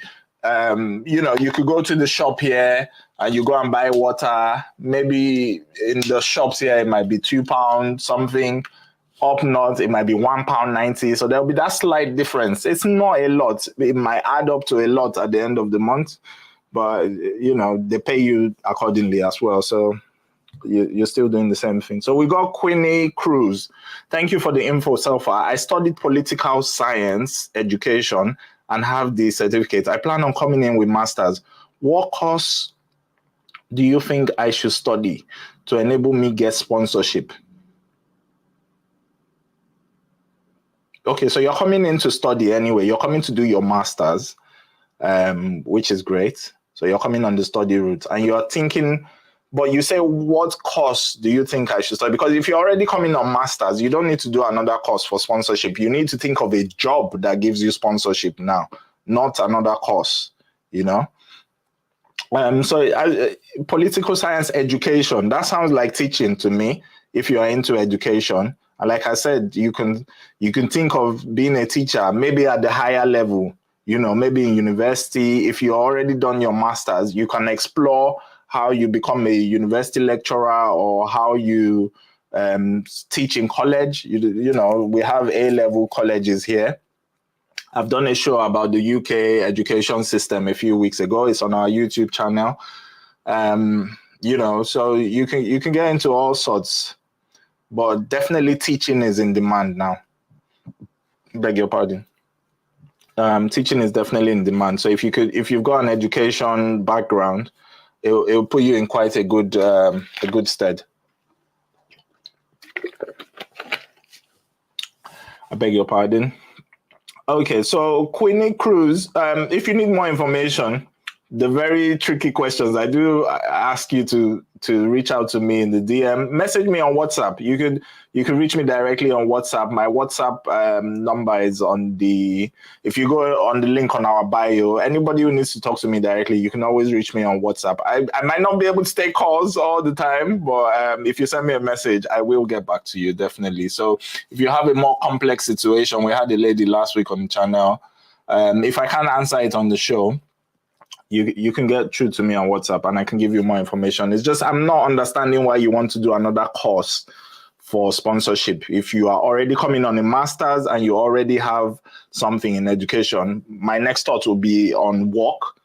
And like we said a bit earlier, teaching is quite hot now. They want teachers. So okay, Funlola, for pending the opening of a UK bank account, can one swipe a Nigerian domiciliary card? Yes, you can. I think there's a limit on your daily spend. It used to be $300. I'm not too sure what it is now. And one problem you might have is not everywhere would it. You've got money there, you swipe it won't go through. So you want a backup. You don't want to just rely on the domiciliary account. I had a lady who came. She's gone back to Nigeria. She was just here for a shopping visit. She had a domiciliary card. She couldn't book an Airbnb, and that's how we came into contact with her and we helped her out. So there will be some things that don't work with your domiciliary card, and like an Airbnb she was trying to get would have been about £700, or it was close to £1,000. So that limit kicks in. So anything you're spending more than a certain amount, Nigerian government won't just allow you to use the domiciliary. They put some limits on them. So and you followed up with the next question. You see, you're always ahead of me. To pay rent in lump sum, would a Nigerian dollar card suffice? I don't think so, because you're paying such a large amount. I think it's only for daily spending, and you have a $300 a day spending. Also, what you want to be aware of is if you pay in pounds with a dollar card, first of all, you are changing from naira to dollar, and you get charged for that exchange rate, and then you are changing from dollar to pounds again. So it's like two exchanges happening on your card, you will be paying a lot in rates. I have spoken about this in the past because a lot of us are quite familiar with the dollar from Nigeria. We've got the domiciliary cards. We think dollar. I've even had a lady who was coming here and changed a large amount of dollars. It's like, you're coming to England, change pounds. Why are you doing dollars? Because you will have to change that dollars here again. I've had friends who I went to high school with. You see my military picture there, and they are officers in the army. Maybe they get their allowance in dollars or something from the military, and they've come with a lot of dollars. And I was thinking, you're losing a lot of money, but then it's army money, so it is what it is. But that's what made me cover that question. I see a lot of people coming with dollar or trying to rely on the dollar card. You are paying two exchange rates twice. If you can change your money into pounds there, change it. If you can find a service that does the exchange from you before you come, we do that every day for people. I think we've done about 7,000 for people today alone. Pay the money into our Naira accounts. We'll give you pounds here. We'll pay stuff for you here. That's part of our service. If you need to pay your rent, if you need to pay something and you don't have your card yet, we'll talk you through how to get a good bank account. That's why I did the shows on bank accounts. That you might have seen on the channel. These are the problems people do face. So we don't encourage you to come with dollar or dollar card. Dollar card is good. You can use it for little things like transportation, buying things in the shop. But by the time you're using it too much, these fees start to add up and you're losing a lot of money there. It's almost not worth it. Find a UK service. Even if you don't use us, that's fine. You can find another service. A lot of Nigerians, live here and they need money in Nigeria because, like myself, I'm going to Nigeria in a few months. So anybody who wants to pay Naira there, it favors me to give them the pounds here. And I've done my own exchange as well. You have hundreds of Nigerians doing that every day. Just find somebody that is not a scam and they will help you out with that. I am Oloribe. Hello, good evening. I see you there. Bisola De Ojomo. Hello. You say you're looking for a one-bedroom apartment in St Albans. My job is domiciliary care, and I actually have to live there. Oh wow, St Albans is not a great one to be going to. Can you not live close by? Because you could live in Luton. Luton is not very far from St Albans. St Albans itself is quite exclusive, quite a rich area, and not a lot of properties. So I'm going to have a look for you. The last person I know who rented in St Albans, I think they paid about 900 for a one-bedroom flat, or possibly £1,000. I think about £1,000 they paid, but it was tough. It was really tough to get. It's a really in-demand area. All the university students from Hertfordshire are looking in St Albans as well. So one bedroom, you say? Okay, let's have a look. And Bisolade, are you here with your family? Are you single? Can you take a room in a shared apartment? We always encourage people to share where they can. Don't shy away from sharing. If it's your first space, you can always, as you go along, take your time to now find something that's more accommodating. Okay, so I'm looking at one bedrooms, and there's only one coming up in the range of 975. Everything else in St Albans, you're looking at 1,300. Yeah, all the way £1,000 to 1,300. So it's quite expensive for where it is, In London, that doesn't compute because London is much more expensive than that. But they're few and far between in St Albans. There's not always a lot of properties there. Like I said, it's just one page coming up. Where some areas we have 7-8 pages of property, there's just a handful available. So I know that area is you don't get a lot of properties available there. And imagine everyone's going for this few handful that comes up. So even the ones you see as 1,000, I will tell you, you may need to bid 1,001 or 1,2 to get it. Yeah, if you are alone, or if even if you're with your family, they can stay in Luton. They can stay somewhere. St Albans is quite well connected as well. Even though you're saying you need to stay there because of work, when we look on the map, there's so many areas around you where you could probably be okay to travel. I know it's not the easiest to travel around for domiciliary because when you're doing domiciliary. And do you have a Nigerian driving license, international license? This is why we are doing the international license service. So if there's anyone who is coming for care job, and you're going to be traveling a lot, if you drive in Nigeria, please obtain your license on your way in. It will help you a lot. Yeah, St Albans is a hard one. You're not very far from University of Hertfordshire. It's a very rich area, so yeah, there's not a lot of options. You can live in Hempstead. So Bisolade, if you're there, Hempstead is not bad. There's a lot of housing there, and it's not too far away. You could look at places like Watford, not Watford. You'll not be very far. But like I say, if you're not driving, it becomes complicated. Domiciliary, they want you in so many different places, don't they, at certain times? You might struggle. So those are the options you should look at. Tosino Makeover, thanks for the info on Waterloo, but you didn't state some of the places in Southeast where I can get cheaper accommodation. Okay, so I wanted to make sure we are on the same level, that you are looking for cheaper. So I wanted to make sure you were not insisting. I would always advise people to look at anything in Zone 4. So you want to start looking somewhere like Lewisham, Catford. You want to look at places like... where it's easy to travel. Dartford is not too bad. There's direct trains to London Bridge or London Waterloo. You can get a straight train from Dartford. Gillingham in Kent. Those are also of good areas for you. And that's where you'll find a lot of Nigerians live now, just because of the prices. So you can look at Bexley Heath. You can look at Welling, Bexley, Sidcup, Chislehurst. All these areas I'm mentioning, there's direct trains every day, on the hour, every hour, about 4 or 5 trains that go straight to London Waterloo or London Bridge. London Bridge and London Waterloo, they are walking distance. So if you could get a train into Central, all of these areas will work for you very well, and you'll be paying less than 1/3 of what they are asking for in Waterloo itself.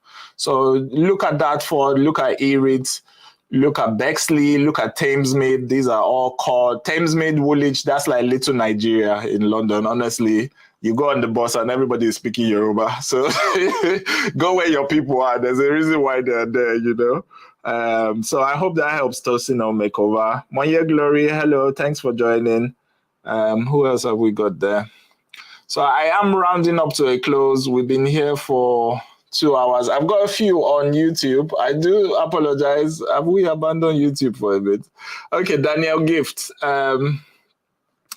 Hi, Daniel. Thanks for joining this evening. Why do people always say UK isn't a paying country? This question might be odd from what we are currently talking about, but I just need to hear one or two from you. Okay, so I think there's this, I know when I go to Nigeria, people say, American people are very generous. You UK people, you don't spend money. It's hard to get money. That's why you are not left with a lot of disposable income at the end of the month. That's just the reason why. And if you were listening earlier, somebody asked about energy prices in Scotland and UK, and I told you the differences and why people get London waiting a little bit. When you pay the bills and pay everything, it takes a very huge chunk of your salary. So at the end of the month, there's people left with £200 after all their work. You see them on Instablog Nigeria, they say, oh, I worked all week, tax took this. There's a high tax rate compared to America, you know. America taxes you by state. So you might be in one state and you pay very less tax. You might be in another state, it's a little bit higher. And here is a universal tax rate. We all pay tax at the high level.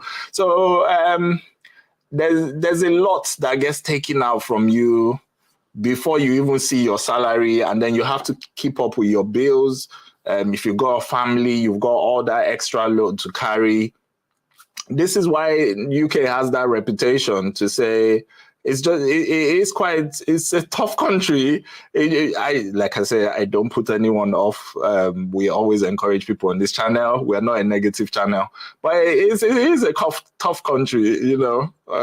I've had people that come here and after a few months, they decide it's not for them.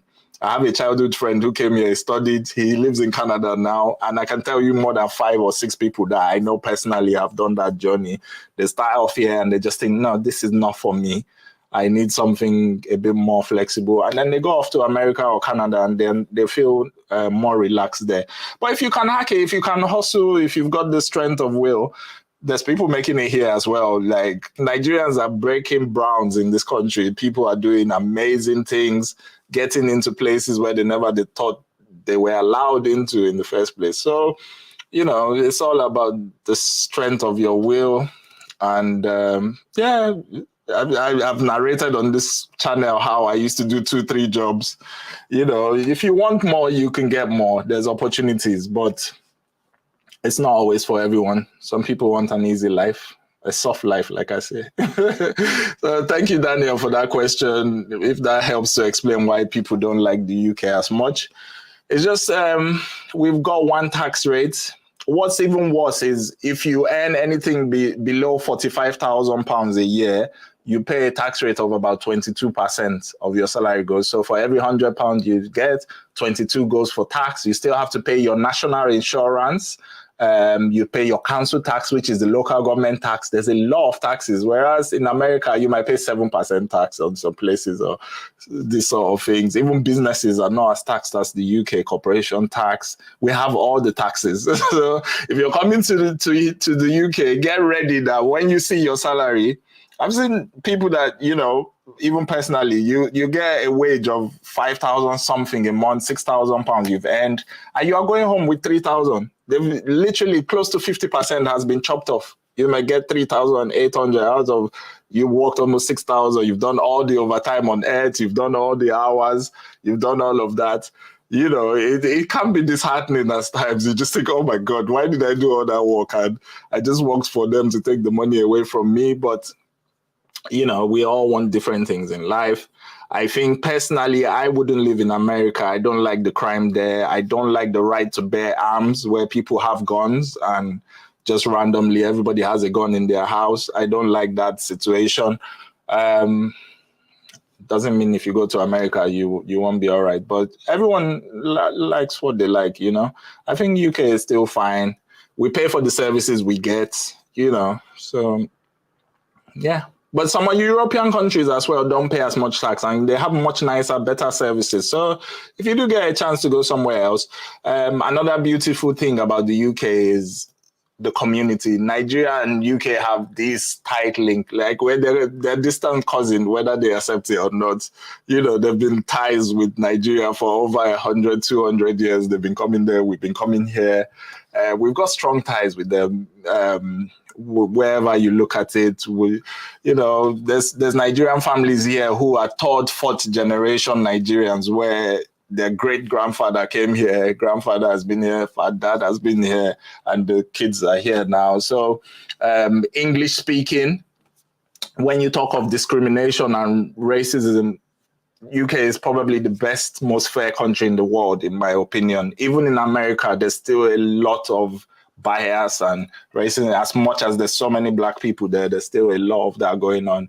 UK is a fair country. They might not like you, they might do all that attitude and what, but in terms of being fair to you, you will get a fair outcome. Nobody uses these things against you. So, Daniel, I hope that helps a bit. I know it's very off topic for us, but yeah, it is always good to inform people about what they're getting into.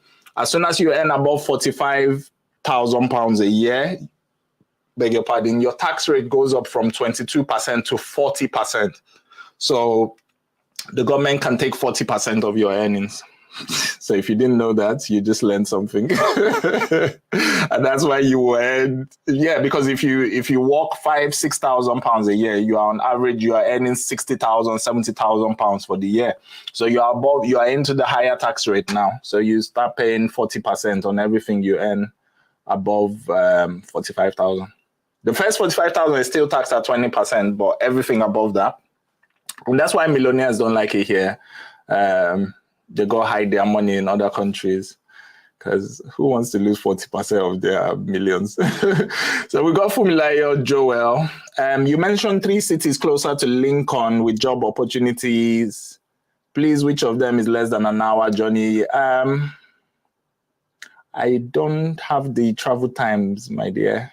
If you want to send me a personal message, I can answer that in detail for you. I can look up all the travel times for each of the 3 cities, and then we can walk through that. I do have to rush. We've got 6 minutes left on the clock, so we've got a few more questions. So send us a personal message, private message with that one, and I can go over that for you. Thank you, Fumilayo. We've got Tochile Maduagu. Hello, Softlandings UK. I really appreciate your efforts in making accommodation easy for people. Thank you so much. It's always good to hear we're doing something good. You've come with a follow-up. My wife and I are looking for a 1-bedroom. She got admission in University of Salford. Kindly advise, is Salford cheap? No, it's not cheap. We have a lot of people going to that university. If you're looking for a cheap location, look at Bolton. It's about 30-minute travel to Manchester. There's a few other places in Manchester you can look at as well.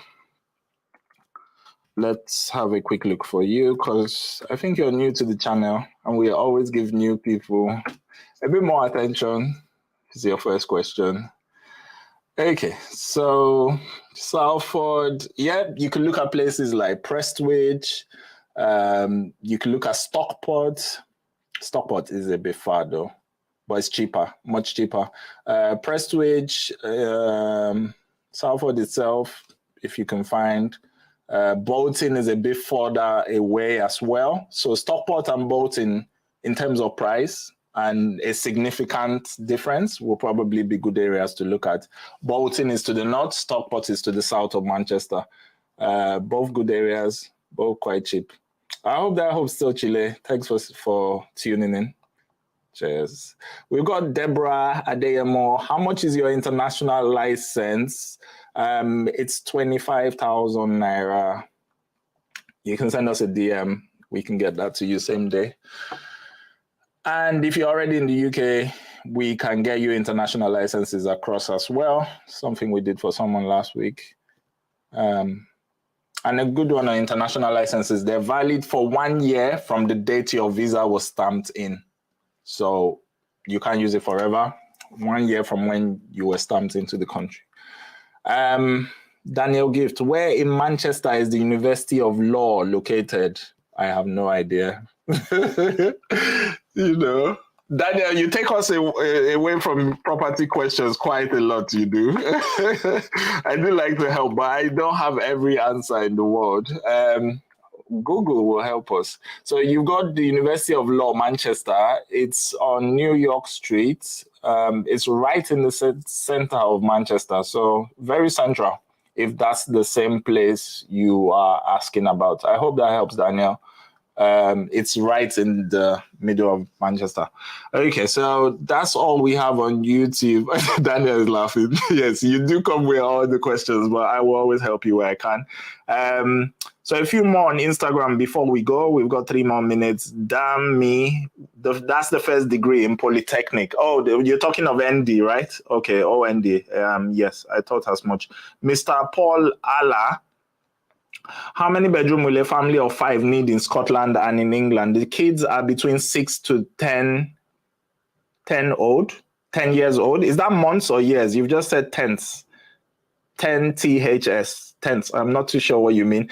Family of 5. So I will explain this quickly for you. If you've got any children, it depends on their gender. Boys and girls can share a room up to age 10. So you can have a boy and a girl in the same room till they are 10. After 10 years old, girls need their own room, boys need their own room. So you say 6 to 10. I'm not sure. Maybe the 10-year-old might need their own room. Those under 6 can still share a room, and mom and dad can share a room. So maybe 3 bedrooms, or I don't know if you can squeeze in 2. You say family of 5. So you might need 3 bedroom.